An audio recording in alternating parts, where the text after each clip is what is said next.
Sunday holiday, Vijay super പൗർണമിയും എന്നീ വിജയ ചിത്രങ്ങളുടെ സംവിധായകനായ ജിസ് ജോയുടെ സംവിധാനത്തിൽ വരുന്ന ഏറ്റവും പുതിയ ചിത്രമാണ് തലവൻ.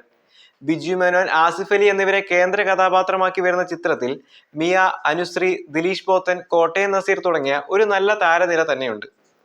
ജിസ് ജോയുടെ പതിവ് രീതിയിൽ നിന്നും മാറി ഈ തവണ വീണ്ടും ഒരു ഇൻവെസ്റ്റിഗേഷൻ ത്രില്ലറാണ് ഒരുക്കുന്നത് എന്ന സൂചന തരുന്ന തരത്തിലാണ് ചിത്രത്തിന്റെ ട്രെയിലറുകൾ ഒരുക്കിയിരിക്കുന്നത്. ജിസ് ജോയ്, ആസിഫ് അലി കൂട്ടുകെട്ടിൽ വന്ന ചിത്രങ്ങൾ ഒന്നും തന്നെ നിരാശപ്പെടുത്തിയിട്ടില്ല എന്നതും ഓർക്കേണ്ട വസ്തുതയാണ്. എന്നാൽ സോണി ലീവിലൂടെ പുറത്തു വന്ന ഇന്നലെ വരെ പ്രതീക്ഷിച്ചത്ര പ്രേക്ഷക പിന്തുണ കിട്ടിയിരുന്നുമില്ല. ആസിഫ് അലി ബിജു മേനോൻ കോംബോയാണ് സിനിമയ്ക്ക് കൂടുതൽ പ്രതീക്ഷ നൽകുന്നത്.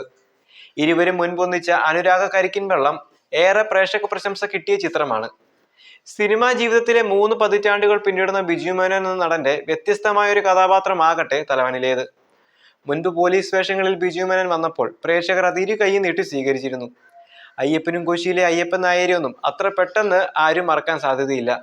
ജിത്തു ജോസഫിന്റെ സംവിധാനത്തിൽ വന്ന കൂമൻ എന്ന ചിത്രത്തിലാണ് ആസിഫ് അലി ഒടുവിലായി പോലീസ് വേഷത്തിലെത്തിയത്.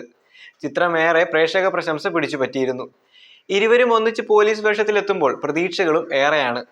ചിത്രത്തിന്റെ രചന നിർവഹിച്ചിരിക്കുന്നത് ആനന്ദ് തേവർക്കാട്, ശരത് പെരുമ്പാവൂർ എന്നിവർ ചേർന്നാണ്. സംഗീതം ദീപക് ദേവും ഛായാഗ്രഹണം ശരൺ വേലായുധനുമാണ് ചെയ്തിരിക്കുന്നത്. ആസിഫ് അലി എന്ന നടനെ സംബന്ധിച്ചിടത്തോളം വളരെ നിർണായകമായ ഒരു ചിത്രമാണ് ഇതെന്ന് പറയാം. കാരണം കഴിഞ്ഞ കുറച്ച് സിനിമകൾ വേണ്ടത്ര പ്രേക്ഷക പ്രതികരണം കിട്ടിയിരുന്നില്ല. അതുകൊണ്ട് തന്നെ ആസിഫ് അലിയെ സംബന്ധിച്ചിടത്തോളം ഒരു മടങ്ങി വരവ് അത്യാവശ്യമാണ്.